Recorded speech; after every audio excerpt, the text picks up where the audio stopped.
நாம் கேட்டுக்கொண்டிருப்பது அழகப்பா பல்கலை சமுதாய வானொலி. இது காரைக்குடியின் முதல் வானொலி.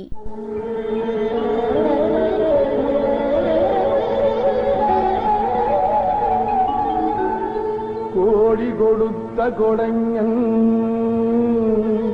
குடியிருந்த வீடும் கொடுத்த விழுச்செல்வன்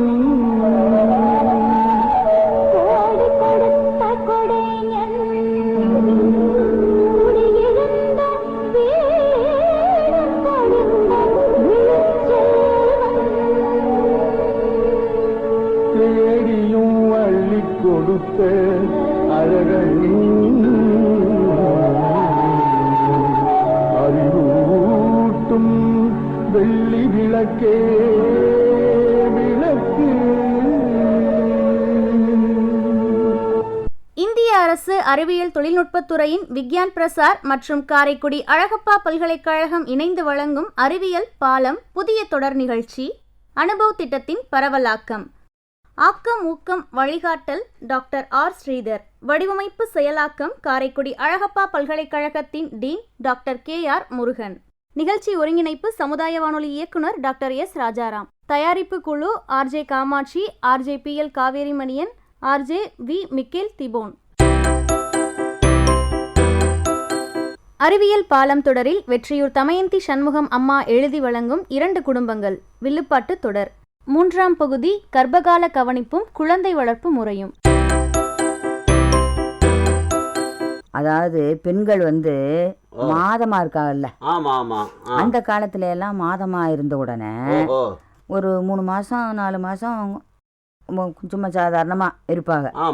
அதுக்கப்புறம் நல்லா தண்ணி எல்லாம் தூக்கிடுவாங்க, உலக்க ஓடுவாங்க, வயலுக்கு போய் செமையெல்லாம் நாத்து பறிச்சு கட்டியாருவாங்க, எரு கொண்டு போவாங்க, அவ்வளவு வேலையிலும் பார்ப்பாங்க. அப்ப நல்லா அவங்களுக்கு உடம்பு பலப்படும். அந்த உள்ள சிசுவுக்கும் இது பூரா போய் அது அப்படியே அந்த கருவிலே பதிஞ்சிரும் அந்த குழந்தைக்கு. அப்ப என்ன பண்ணணும்னா, இப்ப இந்த நான் குழந்தை மாசமா இருக்காங்கல்ல, 3 மாதம் முடிஞ்சிருச்சுன்னு வைங்க, கன்சிவாய் 3 மாதம் அப்படிங்கிறாங்க. ஆன உடனே அந்த ஊர்ல நரசம்மாலாம் இருக்கா கிராமங்கள்ல, அந்த நரசம்மாட்ட போய் முதல்ல நம்ம பதிவு பண்ணிக்கிறோம். அந்த மாதமா இருக்கிற அம்மா மாதமா இருக்கிற அம்மா பதிவு பண்ணணும். பதிவு பண்ணிட்டு அவ இரும்பு சத்து மாத்திரை 100 மாத்திரை கொடுப்பாங்களா. ஆனா இப்ப சனம் விளங்காம என்ன பண்றாங்கன்னா, அதை விட்டுட்டு வெளியில ஆஸ்பத்திரிக்கே போறாங்க. தனியார் ஆஸ்பத்திரி போகக்கூடாது. இந்த கிராமங்கள்ல எல்லாம் கிராம நல்ல செவிலியர்னே இருக்காங்க. அப்ப இந்த கிராமத்தை பாதுகாக்கத்தானே அந்த சுகாதார நிலையம் ஆரம்பிச்சிருக்காங்க. அப்ப இந்த நரசமாட்டை போய் பதிவு பண்ணிட்டு அவங்க கொடுக்குற இரும்பு சத்து மாத்திரை 100 மாத்திரையை வாங்கிக்கிறோம். வாங்கி 100 நாள் அந்த மாத்திரையை சாப்பிடுவோம். ஆமா, அப்பதான் அந்த அம்மா சொல்லுவாங்க, நல்லா நீங்க நிறைய தண்ணி குடிங்க, இந்த மாதிரி முடிஞ்ச வேலை எளிமையான வேலையெல்லாம் பாருங்க, நல்லா கீரை காய்கறி, சுண்டைக்காய், வெண்டைக்காய், முருங்கைக்கீரை, முளைக்கீரை இதெல்லாம் நல்லா நீங்க சாப்பிடணும். சாப்பிட்டாத்தான் இந்த பிள்ளைக்கு நல்லா உங்களுக்கு அந்த சத்து கிடைக்கும் அப்படின்னு சொல்லுவாங்க. சில பேர் வெயிட் ஏறி போகும்னு சாப்பிட மாட்டாங்க, அது தப்பு. வெயிட் எதுல ஏறுதுன்னா, தேவையில்லாம அந்த பிரைவேட் ஆஸ்பத்திரிக்கு போய் அவங்க எழுதி கொடுக்குற நீல மாத்தையில வாங்கி அந்த டானிக்குகளை வாங்கி குடிச்சாத்தேன் வெயிட் ஏறும். இது நம்ம வீட்டில் கிடைக்கிற உணவுகளை எளிமையா நல்லா சாப்பிட்டோம்னா பிள்ளைக்கு தேவையான சத்து கிடைக்கும். கர்ப்பத்தில் இருக்கும் போதே அந்த பிள்ளைக்கு குழந்தைக்கு தேவையான சத்தெல்லாம் கிடைக்கும். ஆமா, அதனாலதான் எளிமையா கிடைக்கக்கூடிய இதுகளை எல்லாத்தையும் வச்சு நல்லா சாப்பிடணும். அப்புறம் மாதம் நம்ம போன மாதம் எவ்வளவு எடை இருந்தோம், இந்த மாதம் எவ்வளவு எடை இருக்கும் அப்படின்னு அந்த நரசம்மாக்களே ஒரு மிஷின் வச்சிருக்காங்களா?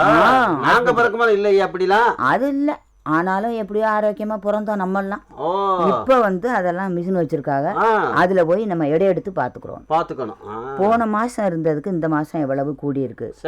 அப்ப இந்த 6 மாசம் 7 மாசம் அப்படின்னு வரும்போது அப்புறம் 5வது மாத்தையில இப்ப தடுப்பூசி போட்டுறாங்களா? ஆமா, நம்ம அந்த ஆரம்ப சுகாதார நிலையத்துல தான் போடணும். அதுதான் நல்ல மருந்து. இந்த ஜனங்க விளங்காம பெரிய ஆஸ்பத்திரிக்கே போய் அந்த மருந்துகளை போடக்கூடாது. இது நல்ல மருந்து ஐஸ் பொட்டியில வச்சு நீங்க பாருங்களேன், கிராமங்கள்ல புதன்கிழமை ஒரு பொட்டியை தூக்கின்னு தெரியுறா நரசமாக்க போறா. வெள்ளையா ஒரு மூடியை போட்டு வயறு மாதிரி மாட்டிக்கணும், வெள்ளை புடவைய கட்டிக்கணும், இந்த பொட்டியை தூக்கினே தெரியுறா. அப்பத்தானா போய் எடுத்தாந்து ஐஸ்ல வச்சிருந்து இந்த பிள்ளைகளுக்கும் தடுப்பூசி போடுவாங்க, இந்த மாசமா இருக்கிறவங்களுக்கும் தடுப்பூசி போடுறாங்க. ஆமா, அப்ப இந்த 3 தடுப்பூசி போட்டுருவாங்க. இப்பெல்லாம் 2 ஓட்டாலே போதும். ஆமா, 5 மாத்தையில 1, 7 மாத்தையில 1. இங்கெல்லாம் 7 மாதம் 8 மாதம் 9 மாதம் 3 மாத்தையிலும் போடுவாங்க. நான் எல்லாம் போட்டுக்கினேன். நானும் போட்டிருக்கேன் குருவே. நீங்க என்ன மாசமாவா இருந்திய? நான் மாசமா இல்ல குருவே, ஊசி போட்டுக்கா குருவே. ஐயோ, நான் சொன்னனே முதல்ல இப்படி முட்டாளையெல்லாம் கூட்டிக்கணும். நான் எப்படியாத்தா வெளில பாட்டு படிக்கிறேன். இப்படி சொல்லலாமா நீங்க? உங்க மனைவிக்கு போடுங்க. சரி சரி சரி சரி குருவே, சரி குருவே. உங்களுக்கு போட்டா அதான் பழமொழி சொல்லுவாங்க, குறத்தி புள்ள பெற குறவன் காயாங்கற்பட்டி தின்னானாம்னு சொல்லுவாங்க. ஓ அப்படியா? இதெல்லாம் அப்படி இருக்கு நீ சொல்ற கதையை பார்த்து. சரி சரி குருவே, நீங்க சொன்னா கேட்டுக்க. நான் சொல்ல வரதே மறந்து போகுதேப்பா, உன்னோட பெரிய அடை கொடுப்பா போச்சு. அதனால பெண்கள்லாம் தடுப்பூசி முறையா போடணும், நல்லா சாப்பிடணும்.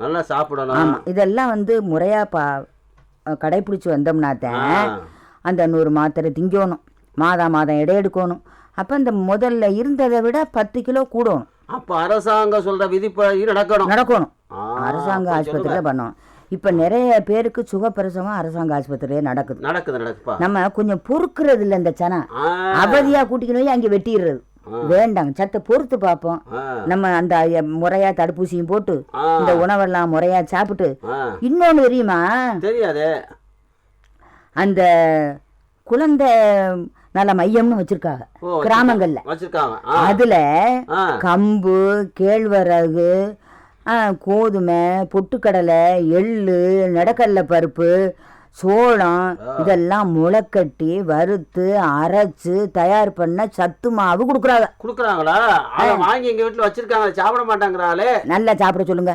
அத சாப்பிடுற போது பிள்ளைக்கு மூளை வளர்ச்சி நல்லா ஏற்படும். அப்ப இந்த கருவிலேயே இந்த தாய்மார்கள் சாப்பிட்டா தாய்ப்பால் கட்டாயம் சுரக்கும்.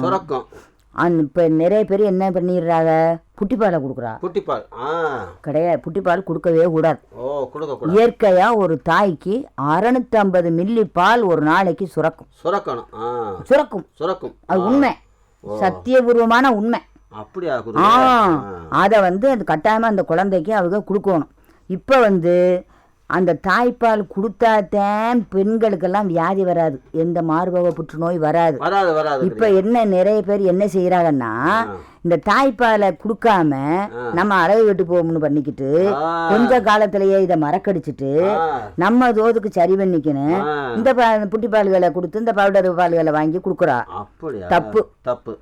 கண்டிப்பா 1 வருஷம் வரைக்கும் தாய்ப்பால் கொடுக்கணும். ஆமா, நான்லாம் என் பிள்ளைகளுக்கு 2 பிள்ளை, எனக்கு ஒரு மகனும் மகளும் 3 வருஷம் வரைக்கும் தாய்ப்பால் கொடுத்தேன். அப்படியா? நான் இவ்வளவுக்கும் சைவம். சைவமா நீங்க? நான் அசைவம் சாப்பிடுவேனே. அது ஓம் பிரியப்பா, அதை பத்தி எனக்கு ஏன் சொல்றேன். நான் சைவம். ஆனாலும் எனக்கு அந்த பால் தாய்ப்பால் கொடுக்க சுரந்துச்சு. ஆமா, நான் கொடுத்தேன். அதனால ஏதோ பிள்ளைய கொஞ்சம் ஓரளவு சத்தா இருந்தாங்க. மற்ற உணவுல எல்லாம் கிடைக்காத சத்து இந்த தாய்ப்பால்ல கிடைக்குது. அப்ப இந்த தாய்ப்பாலும் முறையா கொடுக்கலாம். இந்த இதுல குழந்தை நல மையத்துல குடுக்கறாள்ல சத்து மாவு, நான் என்ன சொல்றேன், நீங்க வீட்டுல சிரமப்பட்டு வாங்கி அரைக்க வேண்டாம். கிராமந்தோறும் இருக்கு, டவுன்லயும் இருக்கு. அங்க போய் அந்த மாவை வாங்கி வெண்ணி வச்சு அதை கூழு மாதிரி கிண்டி அந்த கொஞ்சம் விளவு 50 ஒவ்வொரு நாளைக்கு 100 கிராம் உருண்ட அளவு அந்த தாய், அந்த கர்ப்பிணி தாய் சாப்பிடுற போது அந்த பெண்ணுக்கு இயற்கையா நல்லா சாப்பிட்டா குழந்தை நல்லா பிறக்கும். குழந்தை நல்லா குழந்தைக்கு எல்லா சத்தும் கிடைக்கும். கண்ணுக்கு நல்லது, புரதம் கிடைக்கும், விட்டமின் ஏ கிடைக்கும், மூளைக்கு நல்லா எல்லா சத்துமே கிடைக்கும், மூளை வளர்ச்சி ஆகும். அதனால அந்த அந்த சத்துமாவை சாப்பிட்டு முறையாக வீட்டுல கிடைக்கக்கூடிய காய்கறிகளையும் சாப்பிட்டு நான் குனிஞ்சு நிமிந்து வீடு வாச கட்டாயம் கூட்டணும்பா. அந்த காலத்துல எல்லாம் ஆத்தா வீட்டுக்கு பிரசவத்துக்கு பிள்ளைகளை கூட்டியாருவா. கூட்டியாந்து வச்சிருந்தா அந்த பொம்பளை எல்லாம் என்ன பண்ணுவா, வீட்டுல மனைவி கூட்டவே மாட்டேங்கிறாளே, கட்டாயம் கூட்ட சொல்லுங்க. வீடு வாசல கூட்டணும்.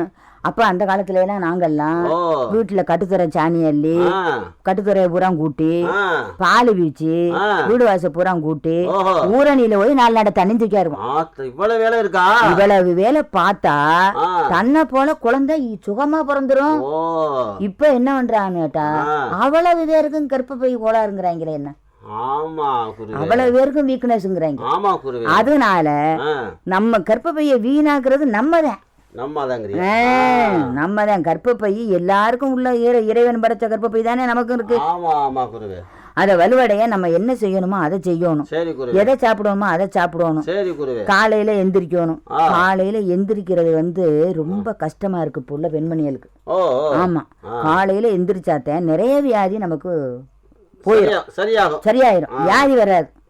ஆமா, நல்ல வேகமா இப்படி நடங்க, நமக்கு உள்ள கொழுப்பு குறைஞ்சிரும், பிரஷர் குறைஞ்சிரும், சுகர் போயிடும், கண்ணு நல்லா இருக்கும், உடம்பு நல்லா இருக்கும், சுறுசுறுப்பா இருக்கும், அவ்வளவு இருக்கும். அது மாதிரி பண்ணணும். அது மாதிரி மாசமா இருக்கிறவங்க 7 மாதத்துல இருந்து கொஞ்சம் நடக்கணும். இது இப்ப என்ன பண்றான்னா அப்படியே பெட்ரேஸ்ட்ல பொட்டு போல வச்சிடுறாங்க. வச்சுட்டு கடைசியா குழந்தை பிறக்க முடியல, அப்புறம் ஆப்ரேஷன் பண்ணி அப்ப அந்த இயற்கையா அந்த பெண்ணுக்கு உள்ள இயல்பான நிலை பூரா மாறி போகுது. 6 மாசம் வரைக்கும் அவ அசையப்படாது, பண்ணப்படாது, ஒரு சந்தோஷம் இருக்காது, எதுவுமே பிரச்சனையா போயிடும். அத நம்மளாலதான் இதெல்லாம் நடக்குதுன்னு இப்ப உள்ள பெண்கள்லாம் தெரிஞ்சுக்கலாம். அந்த காலத்துல யாருக்கு ஆப்ரேஷன் பண்ணாங்க? கிடையாது, இயற்கையாவே பிரசவம் நடந்துச்சு. அப்ப நம்ம இயற்கையா பிரசவம் நடக்கிற மாதிரி தன்னால நம்ம முடிஞ்ச வேலையில செய்யணும், நல்லா சாப்பிடணும், ஆனந்தமா இருக்கணும், சந்தோஷமா. ஆமா, அப்படியெல்லாம் இருந்து இந்த குழந்தை பிறந்துருச்சு. அப்ப இந்த குழந்தை பிறந்தா அந்த தாளாட்டுறாளே தாய். தாளாட்டுனா அபிமன்யு காதுல மாசமா இருக்கும் போதே இந்த இப்படி பாடுறதெல்லாம் கேட்டாராம். அப்படியெல்லாம் சொல்லுவாங்க. அது மாதிரி தாளாட்டு அந்த பிள்ளைகளுக்கு அவ்வளவு ஒரு விழிப்படைய செய்யுது. அப்படி கேக்குங்க. இப்ப என்ன பண்ணுது, அந்த பெரிய போனை வச்சு விட்டுருது. இப்ப அந்த தாளாட்டுறத எப்படின்னு நான் சொல்றேங்க. நானும் கேக்குறேன்.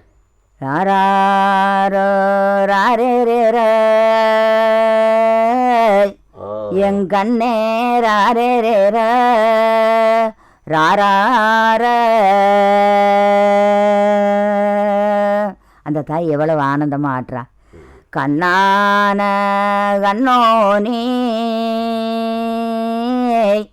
என் கண்ணே கவரிமான் இன்ற கண்ணோ பொன்னான பொன்னோனி என் கண்ணே புள்ளிமான் இன்ற கண்ணோ ராரோ ராரே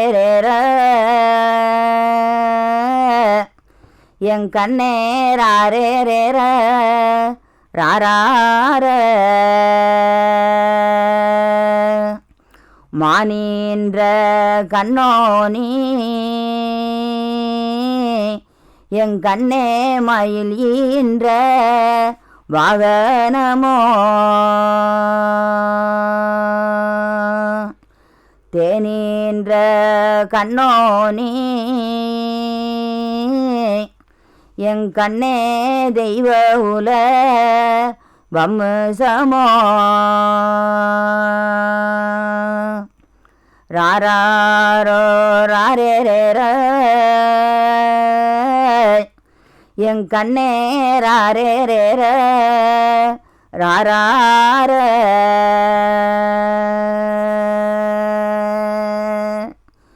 ஒரு சாம்பலையிலே என் கண்ணே ஒன்னரச்ச மெத்தையிலே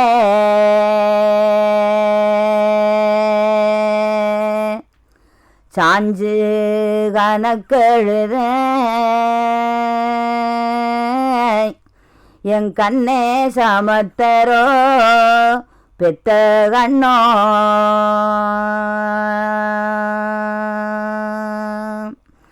ராரோ ராரே என் கண்ணே ராரே ரார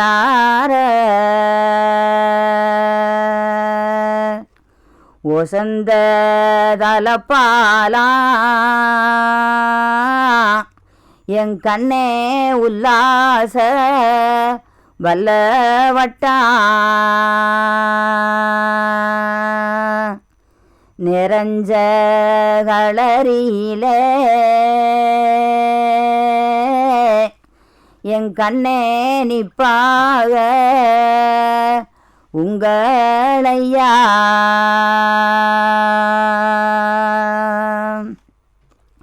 தங்கமோ பொன்னோ தனி வெண்கலமோ உங்க குலா எங்க குடி மங்காமே என் கண்ணே எதிர்த்த உடி ஏசாமே தங்கமணி பொன்கதவே என் கண்ணே தழைத்திருக்க வந்த கண்ணோ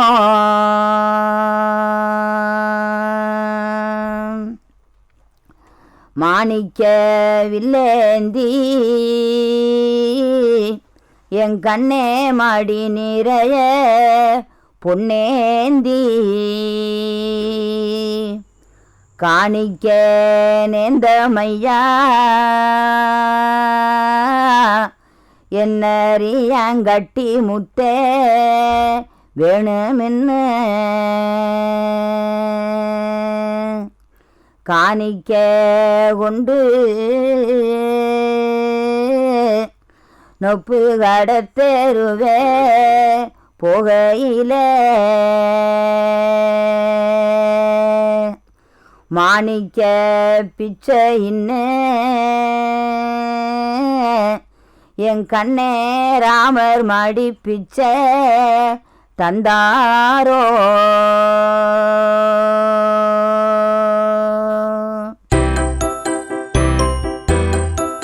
நேயர்கள் இதுவரை கேட்டது வில்லுப்பாட்டு தொடரின் 3ஆம் பகுதி.